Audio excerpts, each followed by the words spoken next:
Can I ask you, what are our goals for brain and memory therapy? Learning how to stay in the moment, which it's starting to get a little better now these days. That's great. What does that mean, learning to stay in the moment? Not talking about third grade or I mean elementary school, middle or high. Okay. Yeah, not talking about those past memories, right? Yeah. And instead of talking about your past memories, what language do we use instead? Oh, I feel this, I feel that. Wonderful. I see you playing with your hair. Did you want a Stimagged. stim mag? Did you need one or are you okay? I think I'm good. Okay, great. So speaking of using your feeling words instead of the memories, can I ask you why? Why is it important to use those feeling words?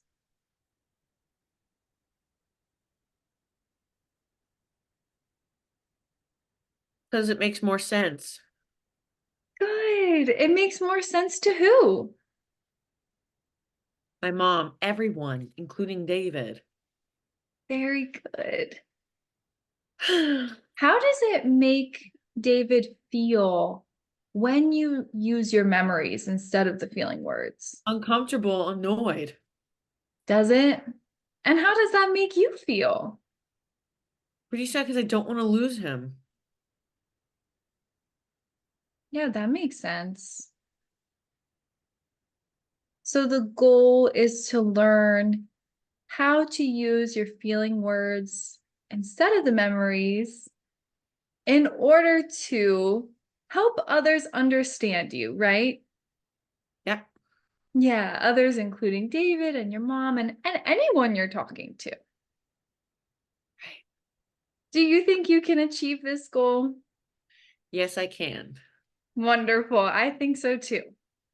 You've been doing so well in brain and memory therapy.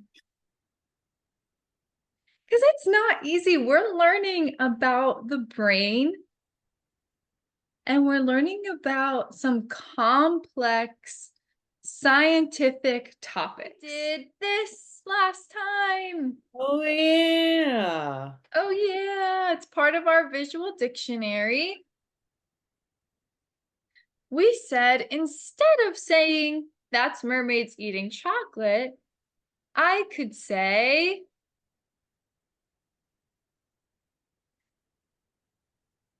Oh, I like that. very good. I'll add that to this. We can say, oh, I like that.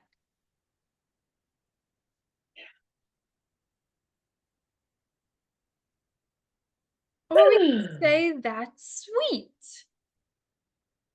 That's sweet. I'm so excited. I'm very excited. And I feel good. I'm gonna go get my stimags, not stigmas. I used to call them stigmas. Okay, you go ahead. You can get those. I'll wait for you. Okay, here they are. Oh, you got them. Oh, okay. Perfect. Here's the next one we did. Do you remember this one from our visual dictionary? Oh yeah. Yeah. Instead of saying Disney villain with vegetables, I could say They're one with unclaimed babies on a gluten-free diet. we can definitely do that one. Yeah, Baby, like eating the gluten-free rice bread. right. Okay, let's do that one. Adults eating junk food. That's a good one. Which one should we But do it first? let's do the adults eating junk food with adult women with junk food. Okay. like cookies, pasta, pizza, French fries. Adult women eating junk food like, But if they really do, they'll get fat and be like my grandma. Well, my grandma's not here anymore. oh yeah, I remember you telling me that. God. Adult women eating junk food like pizza. What else did you say? Pizza, pasta, cookies, candies, cakes, pies, and so much more. Right. Okay. So we're going to create that image. Are you ready? Yeah. The AI generator is How do going, you even do this? This is what Bruna does. you can use this website, leonardo.ai/image generation. Pizza. Is Yeah. but if women really do eat junk food every day, do they get huge fat? Yeah. Do they? Yeah. They do. Unfortunately, that's true. Which picture do you like more for your visual dictionary?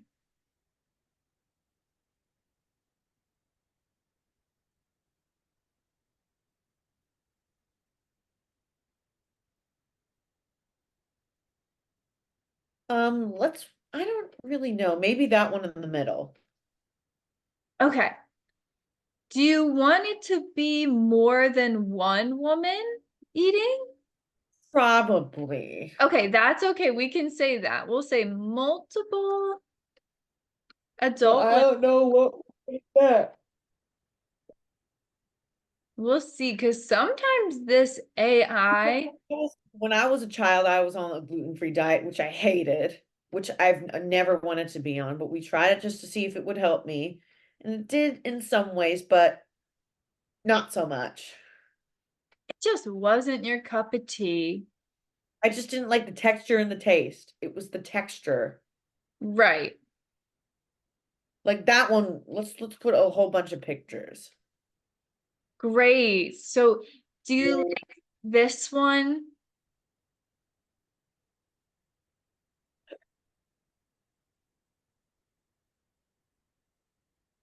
All right, I'm going to copy this one and put it in our visual dictionary. Yeah. Okay, let's do it. Let's put crying babies eating vegetables is next. Okay, perfect. Thank you for giving me these ideas. Let's do it. Crying babies eating Eating vegetables. vegetables and spicy things Okay. because those are bad things and I associate Eating vegetables and spicy things. and gluten-free stuff, which I hate the most. How do you even come up with these? Is this all AI? It is, yeah. This is exactly what Bruna does. Yeah, I put the website in our slides, and your mom has access. Oh, Oh,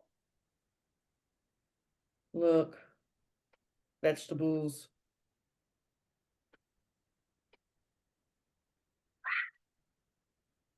which picture should we use for the visual dictionary?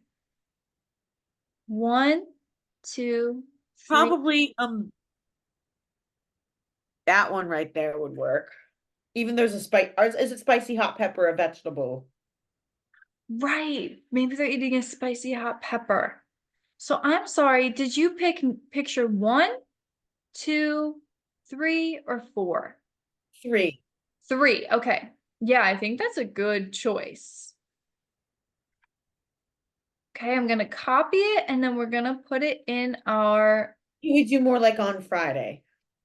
absolutely. I think that's a great idea because we have so many to talk about right now. Oh, and do you remember, other than that, do you remember when I was a young girl, I used to, every time I'd go on the computer, I would hear the modem sound and there was this little telephone pole that came up. Do you remember those back from the past? Yes, I remember you telling me the modem sound is a bad sound, right? Well, it's not necessarily. I don't think it's either or. Oh, okay. Neither. It's a neutral sound, maybe. Neutral. Okay, we can talk about that too. Today we'll just talk about the three new pictures that we have, okay? Let me share the screen again. So we What can if, imagine if this was a flip phone. you could just snap it closed, right? Like this. Slide phones go like that. Right. Okay, so this one, instead of saying princesses eating cake, I could say,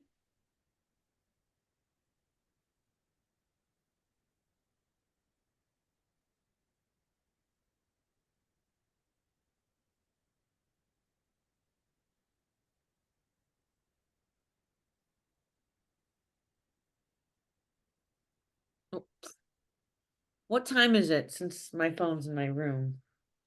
it is okay, if it's 1:30 here, then I believe it's 10:30 where you are. That's right. That's right. So we have 10 minutes left.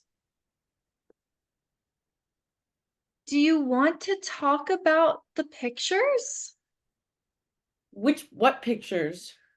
Can you see the screen right now? Yes, I can. Imagine if we show this on a projector. Oh, that would be so good. Your mom is gonna print these out, and maybe you can have them on your wall. That's right. So instead of saying princesses eating cake, what could you say? Oh, I feel excited. Good.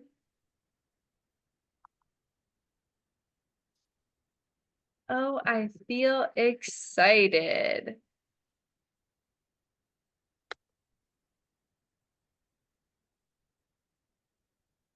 Is there anything else you could say? It's just, uh, I think that's the only thing that's up with. Okay, that's good. That's fair. That's a good answer.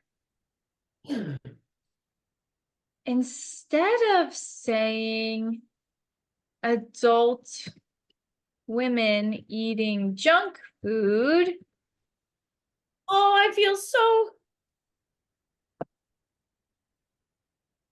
Oh, I love it. oh, I love it. Excellent. And why? Why would you say, oh, I love it, instead of saying adult women eating junk food?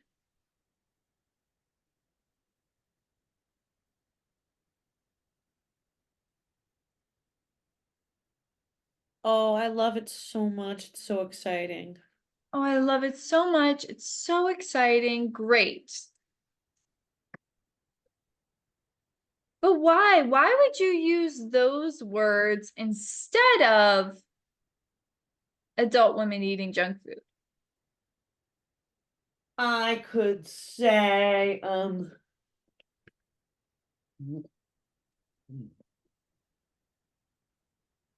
I could say, oh, I'm so interested in that. Why is it better to use our feeling words instead of our memories? Because it makes more sense and I will be understood. Hi there, my name is Ryan Sutera. I'm a speech language pathologist working with Abby on her goals of becoming an even better communicator. What you just saw were some clips from our session where we first reviewed her goals and why we're doing therapy, and then transitioned into working on her visual dictionary, which is a tool we use to depict and put visuals to Abby's memories and categories, and then provide her with a language she can use instead of communicating with those memories so that everyone around her understands her better. What's key here is the use of visuals. Abbey requires a lot of visual support in order to receptively comprehend what is presented to her. This is not uncommon for autistic people, particularly those with communication difficulties. She demonstrates difficulty with receptive comprehension when presented solely auditory stimuli. And you can actually see that from this session when I asked her, why do we use our feeling words instead of our categories? And instead of answering that question, she provided me with more feeling words. That question wasn't explicitly written on the slides, so she didn't quite comprehend it the first time I asked it. Another way to capture her attention and increase receptive comprehension is changing the rate and tone of my voice. When presented with a slow rate and really animated tone, she is more attentive and receptively comprehends more. This is common not only for autistic people, but also Gestalt language processors, as their brains are more attuned to intonation-rich productions. And this might explain why Abbey loves music so much and loves musicals and loves Disney, because they capture her attention. It makes sense why those phrases and songs were the first language she ever learned. I hope this provided more insight into the world of autism, and thank you so much for watching.